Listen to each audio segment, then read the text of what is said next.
mas eles podem ser killers, registros assassinos, registros que marcam a minha vida de uma forma negativa. E aí vocês vão ver, são essas janelas escuras, janelas que marcaram a minha vida, que fizeram uma diferença na minha vida, que deixaram cicatrizes profundas na minha vida. E o que acontece? Isso é automático. Esse fenômeno do gatilho da memória, ele é automático.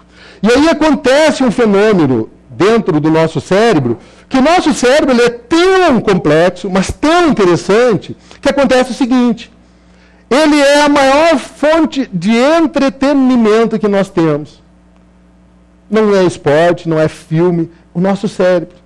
Se você fechar os olhos agora, nesse instante, aí na sua sala, no seu polo, e fechar os olhos, você consegue ir à praia, você consegue fazer uma viagem, você consegue pegar seu bebê no colo, você consegue abraçar seu pai, você consegue abraçar sua mãe, você consegue ir ao lugar que você quiser, fechando os olhos.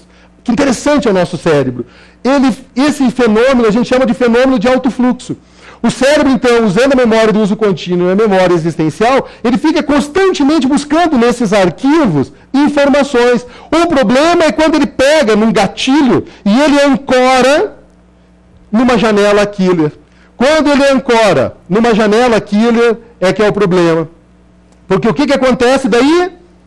Algumas doenças modernas. SPA, que é a síndrome do pensamento acelerado, que é uma doença moderna que nós estamos vivendo hoje. A síndrome do pensamento acelerado é aquelas pessoas que não conseguem parar, elas ficam pensando o tempo inteiro, elas não conseguem se desligar, elas não conseguem dormir, elas não conseguem parar de pensar nos problemas, elas não conseguem não conseguem parar de pensar no amanhã, elas não conseguem parar nas dificuldades, elas não conseguem parar de pensar nas contas, e ela entra num estado de estresse ou de depressão. E o segundo transtorno, que hoje também muito grande em todos os lugares, o TOC, transtorno obsessivo compulsivo. Pessoas que têm compulsão de lavar as mãos, pessoa que tem compulsão de... Ela vê uma pessoa estranha, é um bandido. Ela não consegue entrar num determinado lugar se não for pela porta da frente. Ela nunca sai pela porta dos fundos. Ela não consegue ir na padaria se não for por essa rua. Se a rua está impedida por uma atividade, por um trabalho da prefeitura, ela não vai na padaria, porque ela só vai por ali. Ela não consegue ir para o trabalho se ela não passar por aquele determinado lugar. Transtorno obsessivo compulsivo, uma outra doença moderna. Como resolver isso?